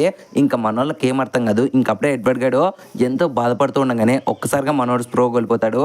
అండ్ కళ్ళు తెరిచి చూస్తే మనోడు ఒక అన్నోన్ లొకేషన్లో ఉంటాడు. అండ్ తన ఎదురుగా ఒక ఎంటిటీ బాడీ అయితే ఉంటుంది. ఇంకా మనోడు తనని చూసి ఎవరు నువ్వు అంటే ఇంకప్పుడే ఆ ఎంటిటీ కూడా నేనెవరా, ఇంతవరకు నువ్వు నా కోసమే కదా కష్టపడ్డావు, సరేలే అయినా నువ్వు అడిగినందుకు నేను చెప్తా, నేనే ఈ వరల్డ్ లేకుంటే యూనివర్స్ లేకుంటే వన్ అండ్ ఓన్లీ వన్ లేదా నేనే నువ్వు అంటాడు. ఇంకా మాట్లాడిన మన ఎడ్వర్డ్ గారికి ఏం అర్థం కాదు వీడు ఏం మాట్లాడుతున్నాడు అని చెప్పి. కానీ ఈ గ్యాప్ లోనే మన ఎడ్వర్డ్ వెనకలో ఒక పెద్ద కన్ను వచ్చి ఒక్కసారిగా తన యొక్క చేతులతో మన ఎడ్వర్డ్ గారిని లాక్కుంటుంది. అండ్ ఫస్ట్ లో మన ఎడ్వర్డ్ గారు భయపడినా సరే ఒక్కసారిగా తన మైండ్ లో తనకంటూ కొన్ని మెమరీస్ ఫ్లాష్ అవుతూ ఉంటాయి. లిటరలీ మన మైండ్ ఆ మెమరీస్ ని తట్టుకోలేక నేను చనిపోవాలనుకుంటున్నాను, నా తల పేలిపోతుందని చెప్పి భయపడుతుంటాడు. కానీ ఒక్కసారిగా మనోనికి అర్థమవుతుంది ఇప్పుడు వీడు ఏదైతే మెమరీస్ చూస్తున్నాడో అందులో వాళ్ళ అమ్మ ఉంది. సో ఇంతవరకు వాడు ప్రయోగిస్తున్నది వాళ్ళ అమ్మని కాపాడాలనే. సో ఆ లెక్కన వీడు తను చేసిండే ఆ యొక్క ఫుల్ మెటల్ ఆల్కమిస్ట్ ప్రోగ్రామ్ వాళ్ళ అమ్మని కాపాడాలనుకునేది సక్సెస్ఫుల్ గా కంప్లీట్ చేస్తున్నాను. కానీ ఏదో ఒక చిన్న తప్పు జరిగినట్లుందని చెప్పి మనోడ్ డిసైడ్ అవుతాడు. అండ్ మనోడ్ డిసైడ్ అయ్యే ఈ గ్యాప్ లో మళ్ళీ మనోన్ కళ్ళ ముందర ఆ ఎంటిటీ వస్తాడు. ఇంకా అప్పుడే ఎడ్వర్డ్ గడు సరే మరి ఏం జరిగింది, నేను చేసిన ఎక్స్పెరిమెంట్ కూడా అంతా కరెక్ట్ కానీ అందులో ఏదో ఒక మిస్సింగ్ పార్ట్ ఉంది, అవుతుంది, దీన్ని ఎలా సరి చేయాలి, నాకు ఇంకొకసారి దాన్ని చూపించడంతో ఇంకా అప్పుడే ఆ ఎంటిటీ గేట్ పైకి లేచి నీకు అర్థం కాలేదా, ఆల్రెడీ నువ్వు చేసిండే ఈక్వల్ వాల్యూకి నీకు ఏదైతే చూపించాలో మొత్తం అంతా కూడా చూపించేసా, ఇంతకు మించి ఎక్కువ చూపించలేను, ఇదే ఈక్వల్ కదా మిస్టర్ ఆల్కమిస్ట్ అంటాడు. ఇంకొకసారిగా మన ఎడ్వర్డ్కి అర్థమైపోతుంది తన కాలంతా వెళ్ళిపోయిందని చెప్పి, అండ్ తన బ్లడ్ అంతా కూడా కారుతూ ఉంటుంది. మన ఎడ్వర్డ్ గారు లిటరల్లీ నరకాన్ని చూస్తూ ఉంటాడు. కానీ అంత బాధలో కూడా తన పక్కన తన బ్రదర్ అయితే తనకు కనపడ్డు, ఆల్ఫోన్స్ గడు. అప్పుడే మన ఎడ్వర్డ్ గడు ఒకసారిగా వాళ్ళు చేసిండే ఆ ఎక్స్పెరిమెంట్ చూస్తే అక్కడ వాళ్ళ అమ్మ బాడీ మాత్రం కనపడుతూ ఉంటుంది, కానీ అది ఎంతో వికృతమైన రూపంలో ఉంటుంది. అది అసలు వాళ్ళ అమ్మ మాదిరే మనోనికి కనపడదు. అండ్ పక్కన ఉండే ఎల్ఫోన్స్ కానీ ఎంత పిలిచినా సరే తను రిప్లై ఇకపోవడంతో మనోనికి అర్థమవుతుంది ఇంతవరకు తను చూపించిండే ఈక్వల్ వాల్యూ ఏదో కాదు, తన తమ్ముని యొక్క ఫుల్ ఎగ్జిస్టెన్స్ ఇంకా తన యొక్క లెగ్గుని తీసుకొని ఇప్పుడు ఈ ఆల్కమీ వర్క్ అయిందని చెప్పి మనోనికి అర్థమైపోతుంది. ఇంకొకసారిగా తన బ్రదర్ని ఎలాగైనా కాపాడాలని చెప్పి ఒకసారిగా ఒక షీల్డ్ మాదిరి ఉండే ఆర్మర్ బాడీని కిందికి పడేసి దాని దగ్గర తన బ్లడ్తో ఒక ట్రాన్స్మిటేషన్ సర్కిల్ గీసి ఎలాగైనా సరే నా తమ్ముడిని నేను నాకు తిరిగి ఇచ్చేసి దానికి బదులుగా నువ్వు నా బాడీలో ఏ పార్ట్ అయినా తీసుకో, చెయ్యి అయినా కాలైనా ఏదైనా సరే తీసుకో, దయచేసి నా తమ్ముడిని నాకు ఇచ్చేయని చెప్పి మనోడు ఇంకొక ఆల్కమీని అయితే ఉపయోగిస్తాడు. అండ్ ఇక్కడే సీన్ అయినా గట్టి నెక్స్ట్ సీన్ లో మనకి రాయ్ ముస్టాంగ్ ని ఇంకా తన ఫ్రెండ్ అండ్ హ్యూక్స్ చూపిస్తారు. అండ్ వీళ్ళిద్దరు ఇంతకు ముందర మన ఫస్ట్ ఎపిసోడ్ లో చూసిండే ఆ పర్సన్ గురించి మాట్లాడుకుంటూ అప్పుడే అక్స్ గడు ఎందుకని ఇంత చిన్న వయసులోనే ఎడ్గన్ ని మీరు స్టేట్ ఆల్కమిస్ట్ చేశారు అంటే ఇంకా అప్పుడే మన రాయ్ ముస్టాంగ్ గడు కూడా వాడు పిల్లోడు కావచ్చు బట్ వాడి టాలెంట్ మాత్రం ఎంతో పవర్ఫుల్ అంటాడు. బట్ అప్పుడే అక్స్ గడు కానీ మీరు చేసిన ఈ పని వల్ల వాడు దాదాపు కొన్ని నరకాలని చూడాల్సి ఉంటుందంటే ఇంకా అప్పుడే రాయగడ్ కూడా నీకు తెలిసినో లేదో వాళ్ళు ఇప్పటికే ఎంతో దారుణమైన నరకాన్ని చూస్తారు, అట్లాంటి నరకాన్ని చూసి ఎవరు కూడా ఇంతవరకు సర్వైవ్ అవ్వలేదు, అట్లాంటి నరకం ఇప్పుడు వాళ్ళకేం కొత్త ఏం కాదని చెప్పి మనోడు అక్కడ నుంచి వెళ్ళిపోతూనే తను కూడా తన యొక్క ఫ్లాష్ బ్యాక్ ను గుర్తు తెచ్చుకుంటాడు. అండ్ మన రాయగడ్ అయితే ఎడ్వర్డ్ గడు ఎల్ఫోన్స్ గడ్ చేసిండే ఆ మనిషి ట్రాన్స్పోర్టేషన్ ఆల్కమీ గురించి తెలుసుకొని ఒకసారిగా వాళ్ళ ఇంటికి వెళ్ళి చూస్తే అక్కడ ఉండే సర్కిల్ ని ఇంకా అక్కడ ఉండే బ్లడ్ ని చూసి ఏం జరిగిందని చెప్పి భయపడుకుంటానే పక్కన ఉండే ముస్లిం వాళ్ళ ఇంట్లోకి వెళ్తారు. అండ్ అక్కడ మన ఎడ్గాడు ఇంకా తన బ్రదర్ అండే ఆర్మర్ బాడీలో ఉండే ఆల్ఫోన్స్ గని చూసి ఒక్కసారిగా మనోనికి ఫ్యూజ్లు ఎగిరిపోతాయి. అండ్ స్టార్టింగ్ లో మన ఎడ్ గాని కోపంగా తిట్టినా సరే బట్ ఆల్ఫోన్స్ గాని చూసి ఏంటి నువ్వు నీ తమ్ముని యొక్క సోల్ని ఈ ఆర్మర్ లో దాపెట్టావా, ఇది గ్రేట్ అని చెప్పొచ్చు. అయినా సరే నీకు అర్థం కదా మనుషుల్ని క్రియేట్ చేయడం ఇదొక ఫర్బిడెన్ రూల్ అని నీకు తెలుసు కదా, అయినా సరే ఎందుకని చేసావని చెప్పి తిడుతూ ఉంటే ఇంకా దానికి వాళ్ళు కూడా సారీ చెప్తారు. ఇంకా అప్పుడే రాయగాడు కూడా కూల్ అయ్యి వాళ్ళకైతే ఒక ప్రపోజల్ పెడతాడు. ఈ పిల్లోడు చిన్నవాడైనా సరే ఇతనుకుండే ఆల్కమీ యొక్క పవర్ ని చూస్తే తినకు ఖచ్చితంగా స్టేట్ ఆల్కమిస్ట్ అయ్యే టాలెంట్ ఉంది, కానీ వీడు అలా అయ్యాడంటే ఖచ్చితంగా మిలిటరీ అండర్ కింద పనిచేయాలి, వాళ్ళకి ఏది హెల్ప్ ఉన్నా సరే వీడు చేయాలి. కానీ దీనికి బదులుగా వీనికి మంచి సదుపాయాలు దొరుకుతాయి, లైక్ మెనీ ప్రివిలైజేషన్ దొరుకుతాయి. అంతేకాకుండా మిలిటరీ దగ్గర ఉండే హైయెస్ట్ రీసెర్చ్ లెవెల్లో వీనికంటే ఒక మంచి పొజిషన్ ఉంటుంది, అక్కడ వీనికి నచ్చిండే ఆల్కమీ పర్ఫార్మెన్సెస్ కూడా ఉపయోగించుకోవచ్చు అని చెప్పి ఒక మంచి ప్రపోజల్ పెడతారు. కానీ బట్ ఎదురుగా ఉండే బామ్మ మాత్రం ఆపుతారా మీ తొక్కలో ముచ్చట్లో, మీకు తెలిసినో లేదో మీరు ఈ రోజు వచ్చి వీనికి ఆఫర్స్ ఇస్తున్నారు, కానీ ఆ రోజు వీళ్ళ ఇంట్లో ఏం జరిగిందని చెప్పి నేను పరిగెత్తుకుంటూ వెళ్ళి చూస్తే అక్కడ జరిగిండే దారుణాన్ని చూసి నేను నమ్మలేకపోయా. అక్కడ ఉండే మాన్స్టర్ ఏదో నాకు తెలియదు కానీ చావు బతుకుల మధ్యలో కొట్టుమిట్టి ఆడుతుండే ఈ పిల్లల్ని చూసినప్పుడు నా మనసు ఎంత తరుక్కుపోయిందో నాకు తెలుసు. వీళ్ళు ఇప్పటికే ఎంతో నరకాన్ని చూస్తారు, మళ్ళీ ఆ మిలిటరీలోకి పంపించి ఇంకొక నరకాన్ని వీళ్ళకి చూపించదలచలేదు, దయచేసి మీరు ఇక్కడ నుంచి వెళ్ళిపోండి అంటే ఇంకప్పుడే రాయ్ గారు కూడా చూడండి ఇక్కడ మీరు తీసుకోవాల్సిన డిసిజన్ మీది నాది కాదు అని నేను వీళ్ళకి ప్రపోజల్ మాత్రమే ఇచ్చా, డిసిజన్ ఈజ్ ఈ పిల్లల ఇద్దరి చేతుల్లోనే ఉంది, కానీ వీళ్ళు కానీ మిలిటరీలో చేరితే ఖచ్చితంగా వీళ్ళకి ఫ్యూచర్లో వీళ్ళ బాడీస్ని రికవర్ చేసుకుంటే ఆ యొక్క సదుపాయాలు కూడా దొరికే ఛాన్సెస్ ఉన్నాయని చెప్పి ఒక ప్రపోజల్ ఇవ్వడంతో ఇంకా ఆ మాటలైన మనోళ్ళంతా కూడా ఆలోచించుకొని టైం తీసుకొని చెప్తామంటారు వాళ్ళ యొక్క రెస్పాన్స్ని. అండ్ దీనికి ప్యారల్ గానీ వీళ్ళంతా మాట్లాడుతూ ఉండగానే నెక్స్ట్ సీన్ లో మన ఎడ్ గాన్ కి ఇంకా ఎల్ఫోన్స్ గాన్ కి బెస్ట్ ఫ్రెండ్ ఏంటే మన విన్రీ పాప అయితే రీజా పాపతో మాట్లాడుతూ ఉంటారు. అండ్ అప్పుడే మన విన్రీ పాప మా పేరెంట్స్ ఇద్దరిని కూడా బ్యాటిల్ ఫీల్డ్ లో చనిపోవడాన్ని నేను చూశాను, అండ్ అట్లాంటి బ్యాటిల్స్ ఎందుకని జరుగుతున్నాయి నాకు ఇప్పటికీ అర్థం కాదు, నాకు ఒకటి మాత్రం తెలుసు మిలిటరీ ఎంతో మందిని కాపాడుతుంది, అట్ ఎ టైం ఎంతో మందిని చంపేస్తుంది కూడా, అసలు ఎందుకని మీరు మిలిటరీలో జాయిన్ అయ్యారని చెప్పి రీజన్ అడగడంతో దానికి మన రీజా పాప కూడా ఎందుకంటే నేను కాపాడాల్సిన కొంతమంది ఉన్నారు కాబట్టి వాళ్ళని కాపాడడానికి నేను ఖచ్చితంగా ఏదైనా చేయాలి, సో ఏదైనా చేయాలంటే నేను ఖచ్చితంగా ఇందులో ఉండాలని చెప్పి తన అక్కడ నుంచి వెళ్ళిపోతూ ఉంటుంది. సో ఆ విధంగా తను వెళ్ళిపోయే ఈ గ్యాప్ లో మన విన్రీ పాప్కి మిలిటరీ మీద ఉండే అభిప్రాయం అయితే మారుతుంది. అండ్ ఆ విధంగా మన ఎడ్వర్డ్ గడు ఇంకా ఎల్ఫోన్స్ గడు మిలిటరీలో చేరాలనే ఆలోచనతో అయితే ఉంటారు. అండ్ నెక్స్ట్ సీన్స్ లోనే మన ఎడ్వర్డ్ గడ్ అయితే తన బాడీకి సర్జరీ చేసుకోవాలని చెప్పి డిసైడ్ అవుతాడు. సో ఆ విధంగా సర్జరీకి ఇంకా రికవరీకి దాదాపు 3 సంవత్సరాలు పడుతుందని చెప్పి పక్కన ఉండే బామ్మ ఇంకా విన్రీ చెప్తున్నా సరే బట్ మనోడు మాత్రం ఒకే సంవత్సరంలో నేను రికవర్ అవుతా అని చెప్పి పక్కన ఉండే ఎల్ఫోన్స్ గన్తో నేను ఎలాగైనా సరే నీ బాడీని మళ్ళీ ఇంకొన్నాళ్ళలోనే నీకు తెచ్చిస్తా తమ్ముడు అంటే ఇంకా మన ఎల్ఫోన్స్ గడ్ కూడా నాతో పాటు నీ బాడీ కూడా నువ్వు రిటర్న్ తెచ్చుకోవాలి అన్నయ్య అంటాడు. అండ్ ఈ యానిమేలో వీళ్ళిద్దరు బాండింగ్ అనేది ఎంతో స్పెషల్ గా ఉంటుంది. అండ్ మీకు ఎవరైనా బ్రదర్ ఉంటే తప్పకుండా మీ బ్రదర్ నేమ్ ఇంకా మీ నేమ్ అయితే కామెంట్ సెక్షన్ లో చెప్పడానికి అయితే ట్రై చేయండి. ఆ తర్వాత కొన్నాళ్ళకి మన ఎడ్వర్డ్ గడ్ అయితే తన యొక్క మెటల్ ఆర్మ్ ఇంకా మెటల్ లెగ్ ని అయితే రెడీ చేసుకుంటాడు. అండ్ ఆ విధంగా మనం ట్రైనింగ్స్ కూడా తీసుకుంటూ ఉంటారు వీళ్ళిద్దరు. అండ్ అప్పుడే మన ఎడ్వర్డ్ గడ్ తన యొక్క మెటల్ ఆర్మ్ ఇంకా నార్మల్ హ్యాండ్ తో ఆల్కమీ చేస్తే వర్క్ అవుతుందా లేదా అని చెప్పి టెస్ట్ చేస్తూ ఉంటాడు. అండ్ అది వర్క్ కూడా అవుతుంది. లిటరలీ మనం ట్రాన్స్పోర్టేషన్ సర్కిల్ గీకోనే ఆల్కమీ ఉపయోగించడంతో ఇంకా అర్జున్ ఎల్ఫోన్స్ గడు తనని పొగిడితే ఇంకప్పుడే ఎడ్వర్డ్ గడు ఎల్ఫోన్స్ అడుగుతాడు, నువ్వు ఇలా చేయలేవా అంటే మన ఎల్ఫోన్స్ గడు లేదు నేను చేయలేను అంటాడు. ఇంకా ఆ మాటలైన ఎడ్వర్డ్ గానికి ఎందుకు ఇలా అని చెప్పి ఆలోచిస్తూ ఉండగానే అప్పుడే అక్కడికి వచ్చిన విన్రీ పాప మన ఎడ్వర్డ్ గాని తిడుతూ తనకైతే ప్రామిస్ ఇస్తుంది, నీ ఒరిజినల్ బాడీ వచ్చేంత వరకు నేను నీకు ఎట్లాంటి సాయమైనా చేస్తానని చెప్పి. అండ్ ఇక్కడే సీన్ అనే గట్టి నెక్స్ట్ సీన్ లో మన ఎడ్వర్డ్ గాని మిలిటరీ టెస్ట్ చూడడానికి కింగ్ బ్రాడ్లీని వస్తాయన్నమాట. అండ్ లిటరలీ ఆయన ఎందుకు వచ్చాడని చెప్పి ఎవరికి ఏమర్థం కాదు. ఇంకా అప్పుడే మన ఎడ్వర్డ్ గారు కూడా ఎటువంటి ట్రాన్స్పోర్టేషన్ సర్కిల్ గీకోకుండానే తన చేతులతో ఆల్కమీని ఉపయోగిస్తూ ఉంటే ఇంకా దాన్ని చూసిన అందరికి ఫ్యూజ్లు ఎగిరిపోతాయి, అసలు వీడేలా ఇది చేస్తున్నాడు అని చెప్పి. అండ్ అప్పుడే మనోడు ఒక వెపన్ ని రెడీ చేసి ఒక్కసారిగా కింగ్ బ్రాడ్లీని అటాక్ చేయడానికి వెళ్తాడు. ఇంకా దాన్ని చూసిన అందరూ వాడిని చంపడానికి వెళ్తారు కానీ బట్ కింగ్ బ్రాడ్లీ తనని ఆపేసి ఏం కాదు నువ్వు ఎందుకని ఇలా చేసావంటే ఇంకా అప్పుడే మన ఎడ్వర్డ్ గడు మీ అట్లాంటి విఐపీలను చంపడానికి బయట ఎంతో మంది రెడీగా ఉన్నారు, మీరు ఇట్లాంటి టెస్ట్లు అనేది బహిరంగంగా పెట్టకూడదు అండ్ మీరు కూడా జాగ్రత్తగా ఉండాలని చెప్పి తనకు వార్నింగ్ ఇస్తే ఇంకా మనోన్లో ఉండే కరేజ్ చూసి మన కింగ్ బ్రాడ్లీ కూడా సరే జాగ్రత్తగా పార్టిసిపేట్ చేయి, అన్ని ఎగ్జామ్స్ లో కూడా బాగా పర్ఫామ్ చేయి అని చెప్పి ఒక్కసారిగా మనోడు అక్కడ నుంచి వెళ్తూ తన స్క్వాడ్ ని తీసి అలా అంటలేదో ఒక్కసారిగా మన ఎడ్వర్డ్ గన్ చేతిలో ఉండే వెపన్ అనేది 2 ముక్కలు అవుతుంది. ఇంకా దాన్ని చూసిన ఎడ్వర్డ్ గన్ ఫ్యూజ్ ఎగిరిపోతే ఎప్పుడు అటాక్ చేశారా ఈయన అనుకుంటాడు. ఇంకా అప్పుడే కింగ్ బ్రాడ్లీ కూడా తనకి బాయ్ చెప్పి అక్కడ నుంచి వెళ్ళిపోతాడు. అండ్ నెక్స్ట్ సీన్ లోనే మనకు విన్రీని ఇంకా ఎల్ఫోన్స్ చూపిస్తారు. ఇంకా అప్పుడే మన విన్రీ పాప ఎల్ఫోన్స్ అడుగుతుంది, ఒకవేళ ఎడ్గన్ స్టేట్ ఆల్కమిస్ట్ అయితే మీరు ఈ టౌన్ వదిలేసి వెళ్ళిపోవాలి కదా అంటే ఇంకా దానికి ఎల్ఫోన్స్ కూడా అవును అంటాడు. అండ్ నెక్స్ట్ సీన్ లోనే మన ఎడ్వర్డ్ గన్ కి స్టేట్ ఆల్కమిస్ట్ గా ఒక సిల్వర్ పాకెట్ వాచ్ అయితే ఇస్తారు. అండ్ అంతేకాకుండా నీ సర్టిఫికేట్స్ అన్ని కూడా ఇక్కడే ఉంటాయి, దాంతో పాటు కింగ్ బ్రాడ్లీ గారు నీకు ఒక వింత పేరుని అనౌన్స్ చేశారని చెప్పి రాయ్ గారు చెప్పడంతో ఇంకా ఆ మాటలైన ఎడ్గేర్ కూడా ఏంటి ఆ పేరు అంటాడు. ఇంకా అప్పుడే రాయ్ కంటిన్యూ చేస్తూ నీ పేరే ఇప్పటి నుంచి ఫుల్ మెటల్ ఆల్కమిస్ట్ అంటాడు.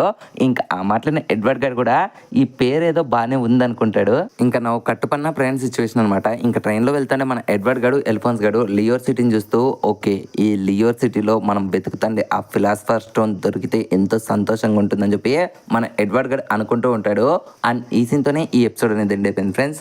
ఎపిసోడ్ స్టార్టింగ్ లోనే మన ఎల్రిక్ బ్రదర్స్ ఇద్దరు కూడా ఒక హోటల్ దగ్గర ఫుడ్ తింటూ జ్యూస్ తాగుతూ ఉండగానే అక్కడే పక్కనే ఉండే రేడియోలో అయితే అక్కడ ఉండే ఫాదర్ గడు మరికొద్ది రోజుల్లోనే ది సన్ గాడ్ ఏండే లేటో గారు జనాల్ని చనిపోయిన వాళ్ళందరినీ కూడా బతికించబోతున్నారు అండ్ మీరంతా కూడా దాన్ని చూడాలని కోరుకుంటున్నాను అని చెప్పి అనౌన్స్మెంట్ వస్తూ ఉంటుంది. అండ్ ఈ గ్యాప్ లోనే ఆ షాప్ ఓనర్ గడు మనోళ్ళు ఇద్దరిని చూసి మీరేమన్నా ఇక్కడికి వేషాలు వేయడానికి వచ్చారా అనడంతో ఇంకా దెబ్బకు మన వాళ్ళ కోపం వచ్చి వెంటనే అక్కడ నుంచి వెళ్ళిపోదాం అనుకుంటారు. బట్ ఈ గ్యాప్ లోనే మన అల్ఫోన్స్ గడు ఆ రేడియోని పగలగొట్టడంతో ఇంకా షాప్ ఓనర్ గడు వాళ్ళని తిడతాడో లేదో ఇంకా అప్పుడే ఎడ్వర్డ్ గడు ఒక్క నిమిషం ఉండండి మేము దీన్ని రెడీ చేస్తామని చెప్పి వెంటనే అల్ఫోన్స్ గడు ట్రాన్స్పోర్టేషన్ సర్కిల్ గీసి విరిగిపోయిండే ఆ రేడియోని ఒక్కసారిగా మళ్ళీ ఒరిజినల్ ఫామ్ లోకి అయితే తెప్పిస్తాడు. ఇంకా అది చూసిన అందరూ కూడా ఏంటి మీరు కూడా ఇట్లాంటి మ్యాజిక్స్ చేస్తారా అంటే ఇంకా మనోళ్ళకి ఇది మ్యాజిక్ కాదరా బంగారు కొండలరా ఇది ఆల్కమీ అంటారు. బట్ అక్కడ ఉండే వాళ్ళకి ఎవరికి ఆల్కమీ అంటే తెలియదు. ఇంకా అప్పుడే ఎడ్వర్డ్ గడు సర్లేండి మీకు ఆల్కమీ తెలియకున్నా సరే ఎలక్ట్రిక్ బ్రదర్స్ అనే తెలుసా అనడంతో ఇంకా అప్పుడే ఆనలు కూడా బాతింగ్ చేసి ఆ ఎర్లిక్ బ్రదర్స్ మేము పేరున్నాము, ఇన్ఫాక్ట్ ఎడ్వర్డ్ ఎర్లిక్ అనే ఒక గ్రేట్ ఆల్కమిస్ట్ ఉన్నాడంట కదా అది మీరేనా, మీరు ఇంత గ్రేటా అండ్ మీ షీల్డేనా ఇంత పవర్ఫుల్ అని చెప్పి మన ఆల్ఫోన్స్ గారిని అందరూ పొగుడుతూ ఉంటే ఇంకా ఆల్ఫోన్స్ గారు యాక్చువల్గా నేను కాదు ది స్టేట్ ఆల్కమిస్ట్ మా అన్నయ్య అక్కడ ఉన్నాడు చూడండి అంటే ఇంకా జనాలంతా కూడా మన ఎడ్వర్డ్ గారిని చూసి ఏంటి ఆ పొట్టి పిల్లోడా అంటారు. దెబ్బకు మన ఎడ్వర్డ్ గారికి పిచ్చ కోపం వస్తుంది, నన్నే పొట్టోడు అంటారు అని చెప్పి అందరినీ తిప్పులాడతాడు. ఇంకా అప్పుడే మన ఎడ్వర్డ్ గారు సర్లే కానీ ఈ వాయిస్లో చెప్తాండే పర్సన్ ఎవరు అంటే ఇంకా అక్కడ ఉండే జనాలంతా కూడా ఈయనే ఇక్కడ ఉండే ది గ్రేట్ హై ప్రీస్ట్ అంటే కర్నల్ గారు, ఆయన మరికొద్ది రోజుల్లోనే ఇక్కడ చనిపోయిన వాళ్ళందరినీ కూడా బతికించబోతున్నారు అని చెప్తారు. ఇంకా మాట్లాడిన మనోళ్ళు కూడా వెంటనే అక్కడికి వెళ్తారు. అండ్ అక్కడికి వెళ్ళి చూస్తే ఏంట్రా అంటే మన కర్నల్ గారు ప్రజలందరినీ కూడా గొర్రెలు చేస్తూ తన చేతికి ఉండే ఒక రింగ్ ద్వారా అక్కడ ఉండే ఒక చిన్న పువ్వును కాస్త పెద్దగా మార్చి అండ్ ఆకాశంలో మరికొన్ని పువ్వులను అయితే విరజించేటట్లు చేస్తారు, లైక్ పెయిన్ నుంచి పడేటట్లు. ఇంకా చూసిన జనాలంతా కూడా వీడు పెద్ద దేవుడు అన్నట్లు ఫీల్ అవుతుంటే ఇంకా దాన్ని గమనించిండే మన ఎర్లిక్ బ్రదర్స్ ఇద్దరు కూడా వీడు ఖచ్చితంగా ఆల్కమీని యూజ్ చేస్తున్నాడు, కానీ ఒక పువ్వు ద్వారా ఇంకో పువ్వును మాత్రమే లేదంటే ఆ వాల్యూ ఉండే వస్తువును మాత్రమే క్రియేట్ చేయగలడు. కానీ వీడు ఒక్కటేసారి ఇంత ఎలా చేస్తున్నాడు అన్నయ్య అని చెప్పి ఆల్ఫోన్స్ గడు అడిగితే ఇంక ఎడ్వర్డ్ గడు కూడా నీకు అర్థం కావడం లేదా తమ్ముడు, దీని అంతటికి కారణం వాడి చేతికుండే ఆ రింగ్ లోపల ఉండే ఆ ఫిలాసఫర్ స్టోనే కారణం అని చెప్పి డిసైడ్ అవుతాడు. ఆ నెక్స్ట్ సీన్ లోనే మనకు ఒక అమ్మాయిని చూపిస్తారు. తన పేరు రోజ్ అనమాట. అండ్ తన అక్కడ ఉండే లేటోని అయితే ప్రార్థిస్తూ ఉంటుంది తనకు కావాల్సిన వ్యక్తిని బతికించమని. ఇంకా అప్పుడే అక్కడికి వచ్చిన ఎర్లిక్ బ్రదర్స్ కూడా ఏంటి నువ్వు ఆ దేవుడిని కోరుకుంటున్నావా, అయినా సరే దేవుడు ఎక్కడైనా సరే ఒక చనిపోయిన మనిషిని బతికిస్తాడా అంటే ఇంకా పాప కోపం వచ్చి అసలు ఎవర్ర మిమ్మల్ని లోపల రానిచ్చినది, మీకు దేవుళ్ళ మీద నమ్మకం లేదంటే ఇంకా మన ఎడ్వర్డ్ గడు యాక్చువల్గా నేను ఒక ఆల్కమిస్ట్ని, నాకు దేవుళ్ళ మీద అస్సలు నమ్మకం లేదు కానీ సైన్స్ మీద ఉంది, సరే కానీ నీ దేవుడు ఏం చేయగలడు అనడంతో ఇంకా మన రోజ్ పాప కూడా యాక్చువల్గా దేవుడు తలుచుకుంటే ఏదైనా చేయగలడు, కావాలంటే నువ్వు బాగా ప్రార్థించావంటే నీ యొక్క హైట్ను కూడా పెంచగలడు అనడంతో దెబ్బకు మన ఎడ్వర్డ్ గానికి మళ్ళీ కోపం వస్తుంది. ప్రతి ఒక్కరికి నా హైటే నా ప్రాబ్లం అని చెప్పి తన మీద గొడవకు వెళ్తాడు. బట్ ఆల్ఫోన్స్ గడు ఆపేస్తాడు. ఇంకప్పుడే మన ఎడ్వర్డ్ గడు ఒక మనిషిని తిరిగి బతికించాలంటే కావాల్సిన అవసరాలు ఇవి అని చెప్పి వెంటనే సైన్స్ లో ఉండే ఐటమ్స్ పేర్స్ అన్ని చెప్తాడు. ఇంకా ఆ మాటలు ఏంటో మన రోజ్ పాప అసలు ఏంటివి ఇవన్నీ అనడంతో ఇంకప్పుడే ఎడ్వర్డ్ గడు నీకు తెలియదా ఒక మనిషిని తిరిగి బతికించాలంటే ఆల్కమీ ద్వారా ప్రెసెంట్ వీటన్నిటిని ఉపయోగించాలి, అదే రికార్డ్స్ లో కూడా ఉంది. అండ్ వీటన్నిటితో పాటు ఇంకొకటి యాడ్ చేస్తే ఒక మనిషిని మనం బ్రతికించగలము. కానీ ఇప్పటి వరకు ఏ రికార్డ్స్ లో కూడా ఒక ఆల్కమిస్ట్ ఒక చనిపోయిన మనిషిని బతికించినట్లు రికార్డ్స్ లోనే లేదు. సో ఆల్కమిస్ట్ చేయలేదంటే కేవలం మీరు కొలిచి ఆ దేవుడు కూడా ఎలా చేస్తాడని చెప్పి మనోడు అనడంతో ఇంకా మాటలను రోజ్ పాప్ కూడా మీకు పిచ్చి పట్టింది, దేవుడిని నమ్మండి ఆయనే మనకు సాయం చేస్తాడంటే ఇంకప్పుడే మనం ఎడ్వర్డ్ గడు ఎటకారంగా కావాలంటే ఇప్పుడు నేను చెప్పిన వస్తువులన్నీ కూడా మార్కెట్లో దొరుకుతాయి, పోయి తీసుకొని రాపో రెడీ చేద్దామంటే ఇంకా ఆ మాటలను రోజ్ పాప అంటే నీ దృష్టిలో ఒక మనిషి వస్తువు రెండు ఒకటేనా అంటే దానికి మన ఎడ్వర్డ్ గడు కూడా రెండు ఒకటే అంటాడు. ఇంకా కోపంతో రోజ్ పాప అలాగైతే నువ్వు ఖచ్చితంగా దేవుడి యొక్క కోపాన్ని చూస్తావు అంటే ఇంకా అప్పుడే మన ఎడ్వర్డ్ గడు దేవుడా ఒక్క విషయం చెప్తా చూడు, నేను ఒక సైంటిస్ట్ ని, మేము ఎప్పుడు కూడా నిజాలని వెతుకుతుంటాం అండ్ ఈ వరల్డ్ ఎప్పుడు పుట్టింది ఎలా పుట్టింది అండ్ ఈ వరల్డ్ లో ఉండే ప్రతి ఒక్క ట్రూత్ ని తెలుసుకోవాలని మేము ఎప్పుడు ట్రై చేస్తుంటాం. నీకు ఎక్స్పెషలీగా క్లారిటీ చెప్పాలంటే దేవుళ్ళని కొలిచే మీ అందరికంటే దేవుళ్ళు ఎలా ఉంటారో తెలుసుకోవాలని మేమే దేవుళ్ళకి ఎంతో దగ్గరగా ఉంటాం అనడంతో ఇంకా ఆ మాటలు రోజ్ పాప్ కూడా నువ్వు ఎంత పెద్ద మూర్ఖుడివి అనడంతో ఇంకా అప్పుడే మన ఎడ్వర్డ్ గడు అవునులే నేను మూర్ఖుడిని కానీ నీతో మాట్లాడుతుంటే నాకు అయితే ఒక కథ అయితే గుర్తుకొచ్చింది. అందులో ఒక హీరో సూర్యుని పట్టుకోవాలని చెప్పి వెంటనే ఆకాశంలోకి వెళ్తుండగా ఒక్కసారిగా తన బాడీలో ఉండే తన యొక్క రెక్కలు మొత్తం అన్ని కూడా కట్ అయిపోయి తన భూమి మీదకి వచ్చి పడ్డాడు అని చెప్తాడు. ఇంకా ఆ మాటలను ఎలిఫెంట్స్ గడు తన బ్రదర్ ని స్టాప్ చేస్తాడు కథ కంటిన్యూగా చెప్పుకోకుండా. బట్ అప్పుడే ఎడ్వర్డ్ గడు సర్లేండి మీరు చెప్పినట్లుగానే నా అట్లాంటి ఒక చెత్త నా కొడుకుని కూడా దేవుడు కాపాడతాడా అంటే ఇంకప్పుడే రోజ్ పాప మీరు మనస్ఫూర్తిగా కోరుకుంటే దేవుడు అందరినీ కాపాడతారని చెప్తుంది. అండ్ ఇక్కడే సీన్ అనే గట్టి నెక్స్ట్ సీన్ లో మనకు ఆ ఫాదర్ గారిని ఇంకా తన కింద ఉండే అసిస్టెంట్ ని చూపిస్తారు. ఇంకప్పుడే అసిస్టెంట్ గడు మన ఎర్లిక్ బ్రదర్స్ గురించి చెప్పడంతో ఇంక వెంటనే ఆ ఫాదర్ గడు కూడా ఏంటి కొంప తీసి ఆ నైల్లో వచ్చారా, ఒకవేళ ఆ నైల్ ఇక్కడికి వస్తే మన గుట్ట అంతా కూడా రట్ అయిపోతుంది, మనం ఏదో ఒకటి చేయాలని చెప్తారు. అండ్ నెక్స్ట్ సీన్ లోనే మన ఎర్లిక్ బ్రదర్స్ అయితే చర్చ్ లోపల ఉండే ఒక అన్నోన్ లొకేషన్ లోకి అయితే తీసుకొని వెళ్ళి ఒక్కసారిగా వాళ్ళ మీద అటాక్ చేద్దాం అనుకుంటారు. బట్ ఈ నైల్ కూడా ఇక్కడ చేసే తప్పు ఏంటంటే మన ఆల్ఫోన్స్ గారిని చూసి ఎడ్వర్డ్ అనుకుని వాడిని బంధిస్తూ ఉండగానే పక్క నుండి ఎడ్వర్డ్ గడు వాళ్ళందరినీ కూడా కుక్కను కొట్టినట్లు కొడతారు. ఇంకా ఆ విధంగా వానైల్ అక్కడ నుంచి పారిపోతారు. అండ్ వాళ్ళ చేతుల్లో ఉండే గన్ అయితే అక్కడే కింద పడిపోయి ఉంటుంది. అండ్ ఈ గ్యాప్ లోనే మన కార్నల్ గడు అక్కడికి వచ్చి నేను విన్నట్లుగానే ది స్టేట్ ఆల్కమిస్ట్ గా మంచి పవర్స్ ఉన్నట్లున్నాయి, అయినా సరే ఇప్పుడు మీరు నా దగ్గర నుంచి తప్పించుకోలేరు, అయినా ఎందుకని మీరు నా కోసం వచ్చారంటే ఇంక ఎడ్వర్డ్ గడు కూడా ఆపుతావరని తొక్కలో ముచ్చట్లో ఇక్కడ నిన్ను నువ్వే దేవుడి కింద కొలుచుకొని వీళ్ళ అందరినీ కూడా మోసం చేస్తున్నావు అంటే ఇంక అప్పుడే కార్లిక్ గడు కూడా ఏంటి నేను దేవుణ్ణి కదా, సరేలే నీ ఆల్కమీతో దీన్ని రెడీ చేయొచ్చా అని చెప్పి ఒక్కసారిగా తన చేతుల్లోనే ఒక బొమ్మనైతే రెడీ చేస్తాడు. ఇంకా దాన్ని చూసిన ఎడ్వర్డ్ గడు ఆపుతావా, నువ్వు ఇదంతా చేస్తానేది ఆల్కమీ ద్వారానే అని నాకు తెలుసు, అండ్ నీ దగ్గర ఉండే ఆ రింగ్ లోపల ఉండే ఫిలాసఫర్ స్టోన్ ఉపయోగించుకొని నువ్వు ఇదంతా కూడా క్రియేట్ చేస్తున్నావు అని నాకు తెలుసు, నిన్ను మేము ఖచ్చితంగా పట్టుకుంటామంటే ఇంకా అప్పుడే కర్నల్ గడు కూడా అది జరగని పనిలే అని చెప్పి ఒక్కసారిగా పక్కనే ఉండే రోజ్ పప్తో కమాన్ రోజ్ నీ కింద పడిపోయిన గన్ను తీసుకో వాడిని చంపేసే అని చెప్పి ఆర్డర్ ఇస్తా లేదో ఒక్కసారిగా మన రోజ్ పాప గన్ను తీసుకొని మన ఎర్లిక్ బ్రదర్స్ మీద అయితే ఏం చేస్తుంది. అండ్ వెంటనే మన వాళ్ళు చెప్తూనే సరే తను మాత్రం దయచేసి నన్ను క్షమించండి, మా గాడ్ నాకు మాట ఇచ్చాడు, ఆయన నా చనిపోయిన బాయ్ ఫ్రెండ్ ని తిరిగి బతికిస్తానన్నాడు, సో నేను ఆయనకి లాయల్ గా పనిచేయాలని చెప్పి డిసైడ్ అయ్యాను, ఇప్పుడు నేను మా గాడ్ చెప్పినట్లుగానే నేను వినాలి అన్నట్లు ఒక్కసారిగా గన్ను తీసుకొని భయపడకుండానే మన ఆల్ఫోన్స్ అయితే కాల్ చేస్తుంది తన హెడ్ కి అయితే. ఇంకప్పుడే ఆల్ఫోన్స్ హెడ్ కూడా కింద పడిపోవడంతో ఇంకా చూసిన ఎర్లిక్ గా నవ్వుకుంటూ ఉంటారు కానీ బట్ రెప్పపాటు క్షణంలోనే మన ఎడ్వర్డ్ గడు ఆల్ఫోన్స్ తలకే తనకి తెచ్చిచ్చి వాళ్ళు మళ్ళీ దాని హెడ్ని అయితే అటాచ్ చేసుకోవడంతో ఇంకా దాన్ని చూసిన అందరికీ ఫీజులు ఎగిరిపోతాయి. ఇంకా అప్పుడే మన కార్లిక్ గడు వీళ్ళని ఎలాగైనా అంతం చేయాలని చెప్పి వెంటనే ఒక కిమీర్ అని పిలుస్తాడు. అండ్ ఈ అనిమల్ కూడా ఆల్కమీతో చేసిండే ఒక వింత టైప్ ఆఫ్ క్రియేచర్ అనమాట. అండ్ ఆ అనిమల్ వచ్చిన వెంటనే మన వాళ్ళ మీద అటాక్ చేస్తుంది. అండ్ మన ఎడ్వర్డ్ గడు సక్సెస్ఫుల్గా దాని నుంచి తప్పించుకున్నా సరే తన కాలుకి అయితే గాయం తగులుతుంది. ఇంకా అది చేసిన కార్లిక్ గడు ఇది ఎటువంటి స్టీల్ అయినా సరే కట్ చేసేస్తుంది. అంటే ఇంకా ఎడ్వర్డ్ గడు నవ్వుకుంటా కానీ నా బాడీకి ఉండేది ఇది స్టీల్ కాదు అంతకు మించి అంటాడు. అండ్ అప్పుడే ఆ పులికుండే ఆ కాళ్ళ గోర్లు కూడా కట్ అయిపోతాయి. ఇంకా దాన్ని చూసిన ఆ పులి ఇంకా కార్లిక్ గడు వీడిది కాలా లేకుంటే కంకర రాడ్డా అనుకుంటారు. ఇంకా అప్పుడే కార్లిక్ గడు ఎలాగైనా సరే ఆ పులిని ఎడ్వర్డ్ గడిని చంపేమంటే ఇంకా అప్పుడే మన ఎడ్వర్డ్ గడు తన చేతిని అడ్డం పెడతాడు.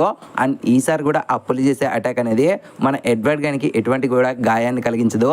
అప్పుడే మన ఎడ్వర్డ్ గడు ఒక్కటే గుద్దుకు దాన్ని పడుకోబెట్టేయడంతో ఇంకా దాన్ని చూసిన కార్లిక్ గడికి అర్థమైపోతుంది ఇంతవరకు వాళ్ళు వేసిండే అంచనా తప్పు. అండ్ ఇప్పటి వరకు వీళ్ళు ఎవరైతే స్టేట్ ఆల్కమిస్ట్ అనుకుంటున్నారో వాడు కాదు ఒరిజినల్ ది స్టేట్ ఆల్కమిస్ట్ మన ఎడ్వర్డ్ అని చెప్పి వాళ్ళకి కూడా తెలిసింది. అండ్ మనం అనుకుంటే ఆ చెయ్యి కాళ్ళని చూసి వాళ్ళకి అర్థమైపోతుంది నువ్వు కూడా ది ప్రపంచంలో ఎవరు చేయకూడని ఆ హ్యూమన్ ట్రాన్స్పోర్టేషన్ చేసావు కదా దానివల్లే కదా మీకు ఈ పరిస్థితి వచ్చింది అనడంతో ఇంకా మాట్లాడిన రోజ్ పాప్కి ఒక్కసారిగా ఇంతకు ముందర మన ఎడ్వర్డ్ గారు చెప్పిండే స్టోరీ అనేది గుర్తొస్తుంది. అండ్ ఆ స్టోరీలో హీరో ఎవరో కాదో మన ఎడ్వర్డ్ గారు ఇంకా తను పట్టుకుందాం అనుకోండి వాళ్ళ అమ్మ ప్రాణాన్ని. కానీ దానికి బదులుగా తన రెక్కలు అవన్నీ పోయిండేది ఎందుకంటే తన కాలు చేతితో పాటు తన ప్రాణంగా చూసుకుంటే తన తమ్ముని యొక్క ఫిజికల్ ఆస్ట్రల్ ఫామ్ అనమాట. ఇంకా దాన్ని గుర్తు తెచ్చుకొని రోజ్ పాప ఒక్కసారిగా ఎంతో బాధపడుతూ ఉంటుంది. ఇంకా అప్పుడే ఎడ్వర్డ్ గారు చూడు ముసలోడా గొడవలు లేకుండా మర్యాదగా సరెండర్గా అని చెప్పి వార్నింగ్ ఇస్తారు కానీ బట్ మనం ముసలోడు ఊరికే ఉంటాడో చెప్పండి. వెంటనే తన ఆల్కమీ పవర్ను ఉపయోగించుకొని ఒక గన్నును సమన్ చేసి ఒక్కసారిగా మన వాళ్ళ మీద అయితే కాల్పులు స్టార్ట్ చేస్తాడు. అండ్ రిటర్న్లో మన ఎడ్వర్డ్ గారు భూమి ద్వారా ఒక షీల్డ్ రెడీ చేసుకొని ఆ బుల్లెట్స్ నుంచి తప్పించుకుంటాడు కానీ బట్ ఆ ముసలోడు మాత్రం నాన్ స్టాప్గా కాల్చుకుంటూ ఒక గ్రెనేట్ లాంచర్ని కూడా వీళ్ళ మీదకి లాంచ్ చేయాలని చెప్పి డిసైడ్ అవుతాడు. ఇంక ఇక్కడ ఉంటే పని జరగదని చెప్పి మన ఎడ్వర్డ్ గడు ఎల్ఫోన్స్ గడు రోజ్ పాప్ని ఎత్తుకొని అక్కడ నుంచి పారిపోతూ ఉంటారు.